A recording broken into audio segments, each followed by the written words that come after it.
Hey everybody, the following is an excerpt from the monthly Rahdo Roundup, and if you'd like to see the rest of the roundup, you can hit that eye up in the top right corner of the screen, or if you'd like to know more about the game, you can follow the link down in the show notes. And with that out of the way, let's talk about Carnival of Monsters. Now, this is a new card drafting game from Richard Garfield, Mr. Magic the Gathering himself. And it is a very, very good example of the card drafting formula, which of course means I got a handful of cards, I'm going to take one for myself and then hand the rest to my neighbor. My other neighbor hands them to me, and we try to play as best we can, always thinking, should I take a card that's good for me or deny my neighbor one that's even better for them?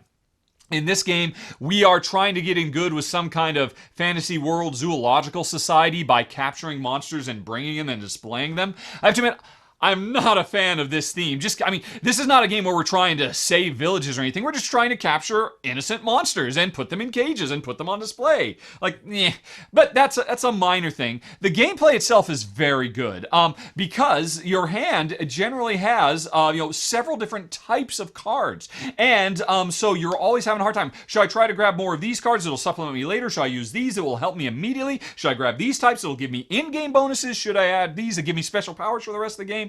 Tough choices. Interesting choices. My problem with the game, the reason it ranks so low at number 27 is, one thing is, the game plays over 4 rounds, or 4 seasons, if I recall correctly, and at the beginning of every one, we reveal a new objective card. Those can be incredibly swingy. And when a new one reveals and somebody says, yay, I've already scored that, I'm totally going to win that, and there's nothing anybody can do, you don't have enough time.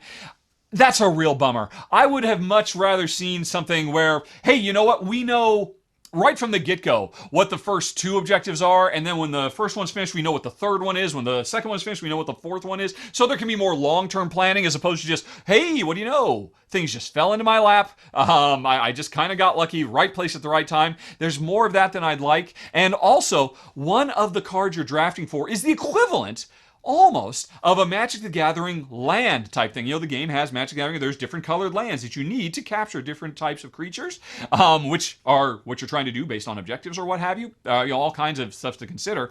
And like Magic the Gathering, sometimes you can get completely land screwed. The game is a little bit fragile. If you start out because you just shuffle this massive deck of cards at the get-go and start drafting from it, there's no setup of that deck. And so you can have games where land just never shows up. And it's very difficult to accomplish anything. Or, man, we're drowning in land. Where are the gosh darn creatures to capture? Or whatever.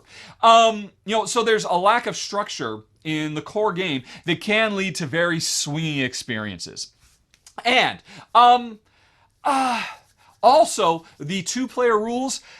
Hate drafting has always been a part of, drafting style games. The hate drafting in a 2-player game here is so insanely over the top. It becomes so overwhelming that it just kind of wore me and Jen down a bit, as much as I wanted to like this game, because the cards you draft for are cool. There are so many wonderful, interesting opportunities for combinations of stuff and long-term versus short-term strategizing and tactics.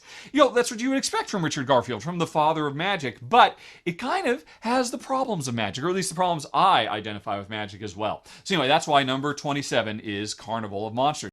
And thanks for watching, folks. If you enjoyed it, please like and subscribe. It makes a huge difference, believe me. But with that out of the way, if you'd like to see some more, over on the left, you can find a playlist of a whole bunch more Rahdo Rapid reviews.